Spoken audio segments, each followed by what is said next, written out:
And we are live. Welcome, everybody. Today is a bit of a different stream. Today I'm revealing a card for the upcoming Goblet of Fire set. The card that's on the screen is not that card. I'm sure you're all familiar with the fact that this is an already released card. Now I pulled it up here because for some reason the image for it doesn't load on Accio right now, but that's never mind about that. Yes. So I won a revival tournament a long while back, which gave me the privilege to help design a card. And in the end, it ended up being something for the Goblet of Fire set, and I ended up picking one of the things that I think is coolest for that story, one of the items that I think is coolest for that story. And the thing that we have on screen right now is a card that is very similar to the card that I'm about to show you. So there used to be color changing ink, which lets you use an action to count the cards in your hand, and then you put them all on the bottom of your deck and draw the same amount of cards from the top of your deck. And this is not a very commonly used card. And this might be the case with the new card as well, but we'll see about that. So this would allow you to, essentially, if your hand is filled with cards you can't use, you can put them on the bottom and refresh. I guess this isn't used a whole lot because there's maybe a lot of better card draw in the game. And also pretty action intense, like you gotta play it, and then you gotta use another action to actually get the cards. So yeah, that might be tough. And card draw is already hard to make good in the game because typically the first few turns you don't want to play a lot of card draw. You just want to get all your cards out of hand, and card draw is typically something that you worry about later on. But yeah, without rambling further, and hey there to Chiats in the chat. Yeah, we got hype for this reveal right here. So the card that I helped work on is Pensive. Now I have to be clear, I only gave the initial idea. I didn't do any of the testing or that stuff. That's all done by the Revival team.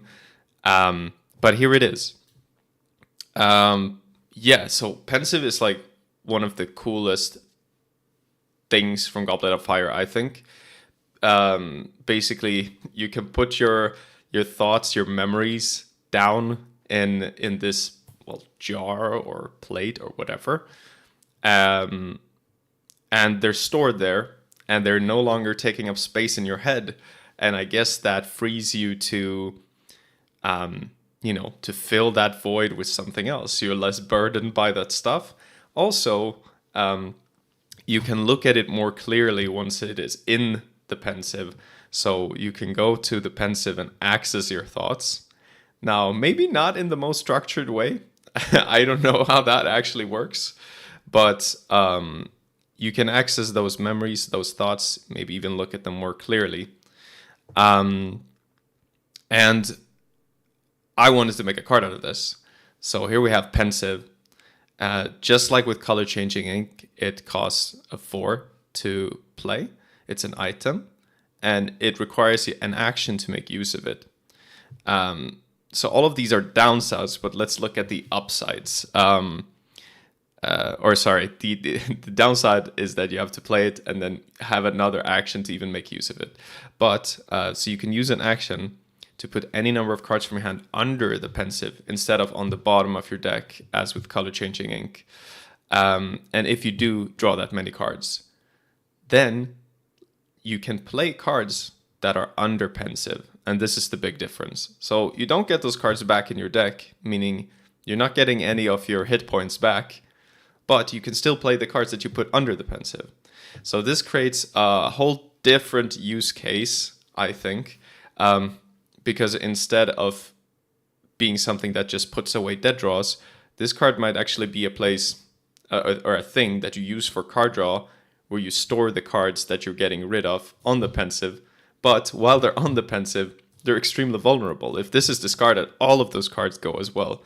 So high stakes card that can offer you drawing a lot of cards going through your deck very fast without losing access to the tools on the card. They can of course never be discarded from your hand, but if the pensive is discarded, they're gone. Yeah, so that's the card. I actually, in the initial pitch, I believe it was 5 power and it ended up getting lowered. So while this effect might be nuts or look nuts, this type of effect again is hard to make use of because action intensive, also pretty risky in this case. So yeah, this might be really good. It could also be really bad. We don't know yet. So I don't have that much to say about it because I feel like it's a pretty versatile card, and it's more like trying to fit a deck. I like it. I feel like kind of a niche case where it works. I don't see this being played in like every deck for just general card draw for the reasons I laid out. But just some thoughts on it. So you could play it with like Draco Malfoy, which is already like a popular starting character, to make the hit from paying the action a little bit less. Another thing I thought about was color changing. This is so you can try to protect this card from spells that discard items with something like Through the Arch, to make it so it's not as risky. But probably you would want to do that in a deck that would already want to play Through the Arch. Now you would still be vulnerable, and that's why I had Quirrell up. You would still be vulnerable to other types of removing items, so Quirrell would still be a pain in the ass for you. So the main question is the draw in this good enough to warrant trying to, I guess, taking the risk of losing all the cards that you put on the pensive? And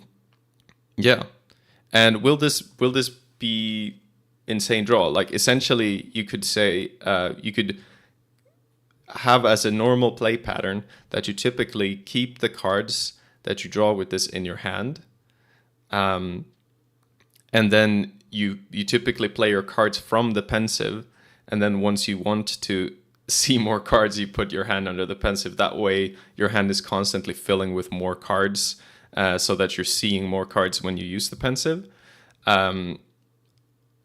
Or you could also be using it to refresh and get rid of dead draws, like with color changing ink. It would just be a little bit worse at doing that job.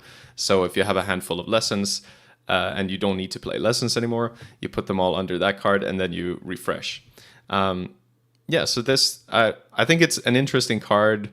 I love that it's feels very all in and risky, that you just put all your stuff on this, and if it gets removed, it's all gone. I love that aspect of it.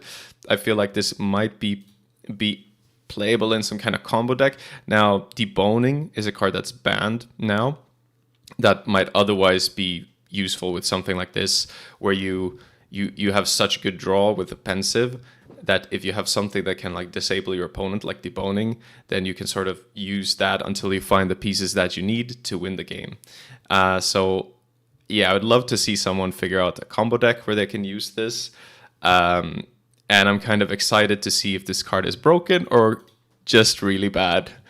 Yeah. Fritz said, "I'm a bet this card was held to design." Are you the actual Fritz? Because then I guess the joke is that you designed it. Super cool card. I think those are my thoughts on it. I'm really excited to see what people will do with it. I'll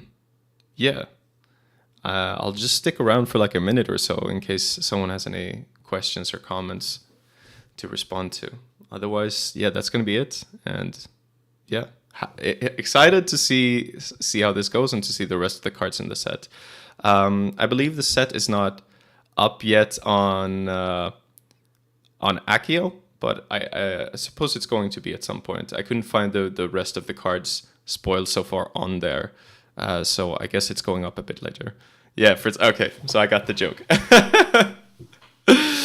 I'm sorry to burden you with such a potentially polarizing card. I don't know if that's why it was held to design, because yeah, either it's one of those cards where it kind of looks like it could be very bad for the game if it's too good, but it might also be way too bad, and yeah, making sure that it's interesting but also not too good, I guess, is difficult.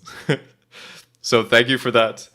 Yeah, I'm super hyped about it. I was a bit excited also to see it knocked down to 4 power. Well, I guess partially that means that the effect is not as good as intended, because I believe it was exactly this text but 5 power in our initial discussion. And then it was knocked down to 4. So I guess that means that like the general concept and the idea is not at all as broken as it might seem. So that's good, but that might also mean that maybe it's not good enough. Yeah. Okay. Yeah. Those are my thoughts. I'm leaning on bad, but the flavor is cool. Right. And that's like, if it ends up being like that it's just bad, but the flavor is cool, then I'm super happy with it too, because I think it's still a card that people will look at and maybe have interesting ideas with. And I feel like as said, sometimes it needs a few of those cards that just look cool and they give you ideas, even if they end up actually being bad in practice. Yeah. So I'm happy with that. Also, yeah, if it ends up being good, that's cool too. Of course, I hope it's not like completely broken, but I don't think so at all. It seems very reasonable, but we'll see. We'll see what happens. Okay, and I'm gonna say, yeah, thanks for watching. Enjoy the rest of the spoiler season, and bye bye.